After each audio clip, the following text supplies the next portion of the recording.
Hello everyone, welcome to sleepy classes. आज के pre cure में हमारा फोकस रहेगा साइंस एंड टेक्नोलॉजी से रिलेटेड जो डेवलपमेंट्स हुई हैं पिछले वीक में, उसके ऊपर। सबसे पहले बात करते हैं अल्कोहल यूज़ डिसऑर्डर यानी AUD की। So national institute of mental health and neuro sciences जो कि बेंगलोर में लोकेटेड है, बेंगलुरु में। सो उन्होंने इसके ऊपर आपके जो अल्कोहल यूज़ डिसऑर्डर है इसके ऊपर कुछ स्टडी की है, कुछ रिसर्च की है। तो उसकी क्या फाइंडिंग्स हैं उनके बारे में जानते हैं। AUD क्या है, किसको बोलते हैं, एंड इससे रिलेटेड क्या डेटा है, एंड जो ये स्टडी है इसकी लिमिटेशंस क्या हैं, तो इन सब के ऊपर इस आर्टिकल में हम देखेंगे। ठीक है जी। सो ये जो स्टडी हुई इसने उन्होंने पाया कि जो AUD है इसके जो इम्पैक्ट हैं, इम्प्लिकेशंस हैं, वो आपको दिखते हैं आपकी DNA में कुछ चेंजेस के थ्रू। ठीक है। सो DNA में चेंजेस हो जाती हैं एक्सेसिव अल्कोहल कंजम्पशन से। तो AUD क्या है, which is your alcohol use disorder. इसको दूसरे टर्म से भी हम कई बार बोलते हैं, जैसे alcohol abuse, alcohol dependence, alcohol addiction या अल्कोहलिज्म। तो ये सभी एक ही चीज़ का नाम है, which is your alcohol use disorder. Scientifically ये नाम दिया है हमने। ठीक है। सो इस बिहेवियर को कैटेगराइज कैसे करते हैं, जब कोई बिंज ड्रिंकिंग करता है, बिंज वॉचिंग के साथ साथ बिंज ड्रिंकिंग भी जब हो रही है, तो उसको हम बोलते हैं AUD। या फिर जब कोई अपनी मॉडरेट कंजम्पशन को की जो एबिलिटी है उसको ब्रीच करके कंटिन्यूसली ड्रिंक कर रहे हैं, या फिर एडिक्ट हो गए हैं अल्कोहल के। तो अगर हम इंडिया में स्टैट्स देखें, 29% जो मेन हैं एजेड 50 to 54, सो ये सभी माना जा रहा है कि इतने परसेंट लोग इस एज ग्रुप में ड्रिंक करते हैं। ठीक है। एंड इसमें जो 12% हैं वो डेली बेसिस पर ड्रिंक करते हैं, 41% वीकली बेसिस पर, वीक में एक दो बार छोटा छोटा। ठीक है। ओके। सो जो AUD है इसकी वजह से 3 मिलियन डेथ्स या around 5.3% of the total deaths जो दुनिया भर में होती हैं वो AUD की वजह से होती हैं। ये डेटा हमें किसने दिया? WHO ने दिया। तो ऐसी चीज़ें आप कोट कर सकते हैं। मान लीजिए आपको कभी सोशो का ही आंसर लिख रहे हैं ना ऐसी चीज़ों पर, so you can always quote such stats. ये बहुत इंपॉर्टेंट है। अगर चाहें तो एक जगह पर कहीं टॉपिक वाइज, मतलब जैसे भी अपना डेटा कोलेट करते रहिएगा। ठीक है। ओके। तो अब AUD वाले इस पूरे प्रोसेस में होता क्या है, जो DNA है उसकी मिथाइलेशन हो जाती है। DNA मिथाइलेशन का मतलब क्या है कि जो कार्बन एटम्स हैं आपके जो अल्कोहल में, वो कन्वर्ट हो जाते हैं methyl atoms, single atoms convert हो जाते हैं, जो ये आपके डबल एटम्स थे या जो 2 कार्बन एटम्स थे। ठीक है। इसकी वजह से क्या होता है, जो DNA है उसमें चेंजेस हो जाती हैं। तो जब, जैसे आपको पता ही होगा ना कि हमारी जो कंज्यूमेबल अल्कोहल है वो हमारी इथाइल ग्रुप की होती है ना। एथेनॉल कंज्यूम करते हैं। मेथनॉल तो क्या है, पॉइजनस होती है। तो एथेनॉल के जो ये कार्बन एटम्स हैं ये सिंगल एटम्स में कन्वर्ट हो जाएंगे, तो वो क्या बन जाएगी? मेथनॉल बन जाएगी ना। तो इसकी वजह से जब जो आपकी बॉडी का DNA है उसमें चेंजेस आ जाती हैं। तो ये जो चेंजेस हैं कई बार टॉक्सिक हो सकती हैं, तो इसीलिए इससे जो कॉन्सिक्वेंसेस होंगी वो भी थोड़ी खतरनाक हो सकती हैं। ठीक है जी। सो ये है DNA मिथाइलेशन का मतलब कि जब मिथाइल ग्रुप्स ऐड हो जाते हैं। ओके। इसके बाद हम देखते हैं कि जो DNA मिथाइलेशन है ये जीन एक्सप्रेशन एट्सेट्रा इन सब चीज़ों को सप्रेस कर सकती है। ठीक है। एंड जो प्रोसेस है by which information from a gene is use to produce a protein, वो सब चीज़ें भी हैम्पर हो सकती हैं इस पूरे प्रोसेस में। एंड कई बार तो जो ये जीन एक्सप्रेशन का सप्रेशन है इसकी वजह से कैंसर्स वगैरह भी हो सकते हैं बॉडी में। तो जो स्टडी की कंसिक्वेंसेस हैं वो हमने यहाँ पे देखी। अब स्टडी की कुछ लिमिटेशंस देखते हैं।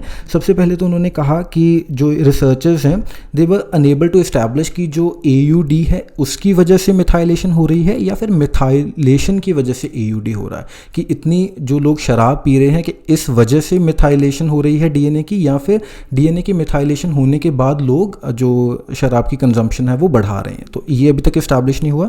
ठीक है। दूसरी चीज़ क्या है कि they did not study methylation in the brain, only blood was study. तो ये डिफरेंट चीज़ हुई कि उन्होंने ब्लड में तो जो सैंपल्स लिए वो ब्लड की जो भी मिथाइलेशन है उसके बारे में लिए, ब्रेन में क्या चेंजेस हो रही हैं उसके ऊपर फोकस नहीं रहा। And the another thing is कि 3 मंथ तक का ही डेटा है, उसके बाद फॉलोअप नहीं हो सका।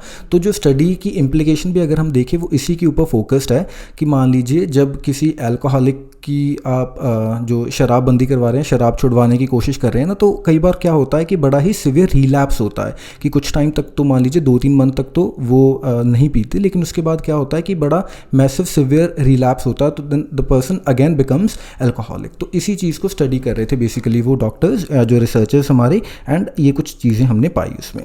ठीक है, तो अब ये स्टडी का फ़ायदा क्या है कि जो इस तरीके के रिलैप्स होते हैं उसके बारे में हमें थोड़ी ग्रेटर डिटेल में जब हम पढ़ेंगे इस चीज़ों को, ऐसी स्टडीज़ और होंगी तो हो सकता है कि ये जो रिलैप्स वाले केसेस हैं इनको हम रिड्यूस कर पाएँ।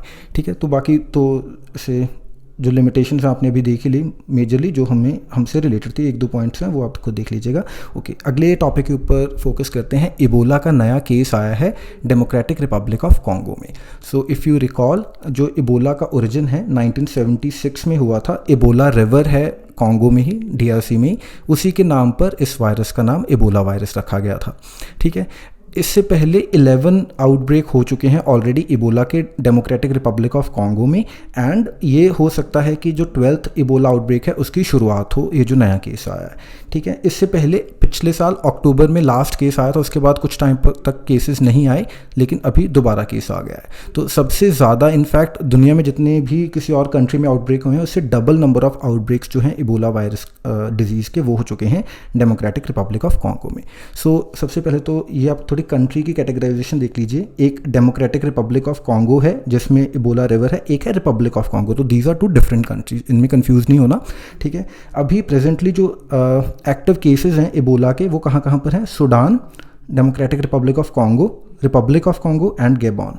जो लाइबेरिया में एक केस है वो जो इन्फेक्शन है, the person has infection but वो बीमार नहीं हुए। तो इबोला की ये खास बात क्या है कि जब तक पर्सन में सिम्टम्स नहीं आते तब तक the person he can not spread the disease.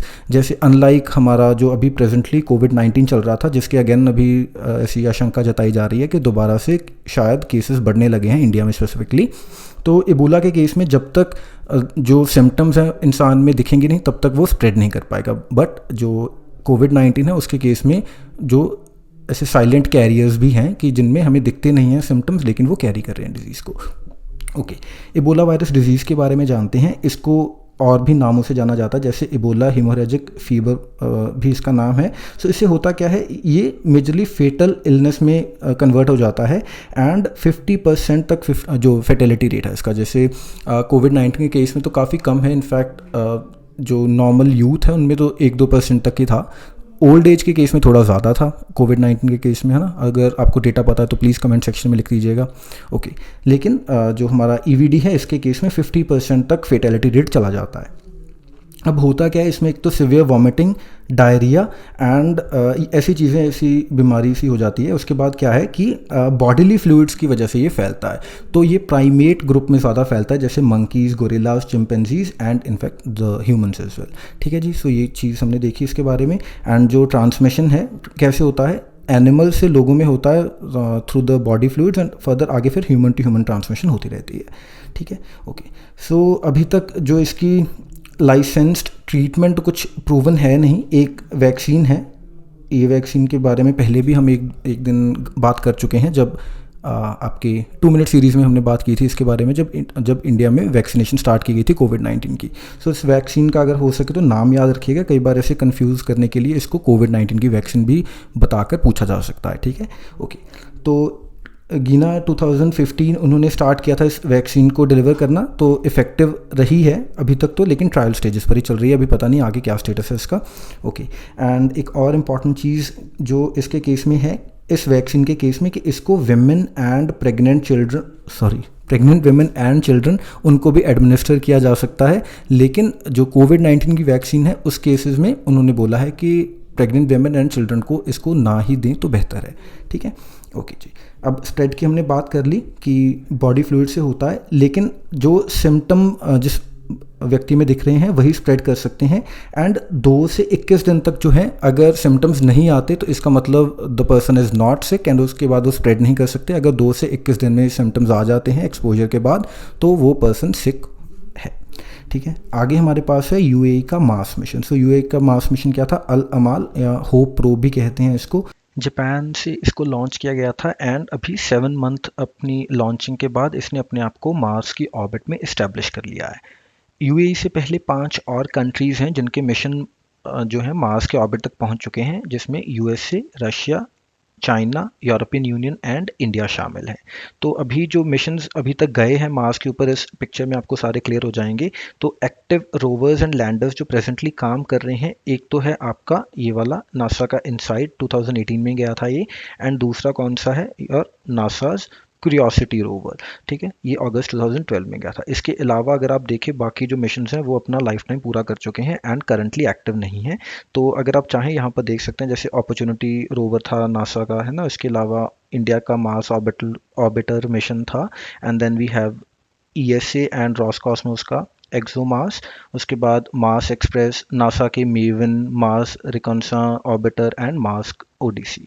तो ये कुछ मिशंस थे जो ऑलरेडी जा चुके हैं मार्स के ऊपर, लेकिन जो करंटली एक्टिव ये दो ही हैं बस, ठीक है। ये जो मिशन है यूएई का होप मिशन, इसमें 3 इंस्ट्रूमेंट्स लगे हैं high resolution camera and spectrometer के साथ, एंड इनका एम क्या है, मार्स के क्लाइमेट को स्टडी करना एंड ये देखना कि मार्स ने धीरे धीरे अपना जो पूरा एटमॉस्फेयर है वो स्पेस को डिके कैसे कर दिया, ठीक है। एंड यूएई का ये 4th स्पेस मिशन है, बट पहला इंटरप्लेनेटरी मिशन है। तो ये कंफ्यूजन आपके दिमाग में नहीं होनी चाहिए। इससे पहले यूएई के जो 3 मिशन थे वो अर्थ ऑब्जर्वेशन सैटेलाइट्स थे, ये 4th जो मिशन है पहला इंटरप्लेनेटरी मिशन है। तो इस चीज़ में कंफ्यूज ना होइएगा, ठीक है जी।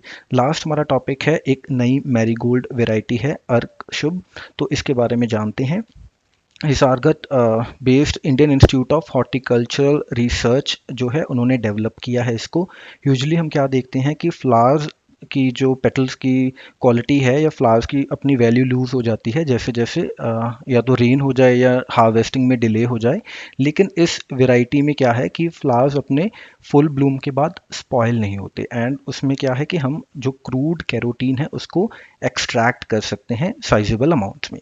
जैसे ये जो नई वैरायटी है इसमें कैरोटीन कंटेंट 2.8% के अराउंड है, वेयर एज जो आपका अदर मैरीगोल्ड वेराइटीज़ होती हैं उसमें इट इज़ अराउंड 1.4%, ठीक है।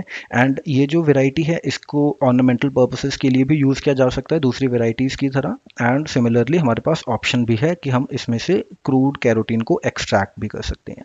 मोरोवर इस वेराइटी के जो पेटल्स हैं इनको आप पोल्ट्री सेक्टर में भी यूज़ कर सकते हैं as a feed for your poultry, ताकि क्वालिटी योग हमें मिले, ठीक है जी। एंड कैरोटीन क्या है इसके बारे में भी थोड़ा जान लिया अगर हम, तो carotene are unsaturated hydrocarbon substances. Unsaturated का मतलब क्या है कि इनमें डबल बॉन्ड है, ठीक है। ऑर्गेनिक केमिस्ट्री में हम पढ़ते हैं ना कि कुछ होते हैं सिंगल बॉन्ड, जैसे अभी हमने बात की थी ऊपर मेथनॉल की या मिथाइल ग्रुप की।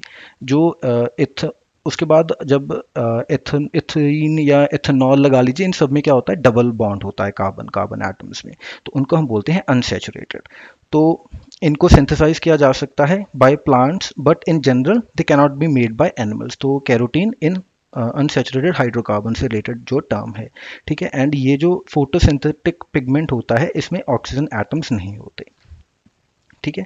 ओके, अब कैरोटीन की जो यूजेज है वो कहाँ पर होती है, फार्मास्यूटिकल सेक्टर में होती है, एंड इंडिया मेजरली जो अपनी कैरोटीन कंटेंट है उसको इंपोर्ट ही करता है फ्रॉम अदर कंट्रीज जैसे कि चाइना मेजरली, ठीक है जी। तो हमने अब कुछ चीज़ें देखी इस वैरायटी के बारे में, कैरोटीन से रिलेटेड जो रिलेशन है इसका वो देखा। इसके पहले हमने यूएई के मार्स मिशन के बारे में जाना, एंड उससे पहले हमने इबोला फीवर के बारे में देखा, एंड आज हमने एक स्टडी देखी related to alcohol. So that is all for the day, thank you for watching.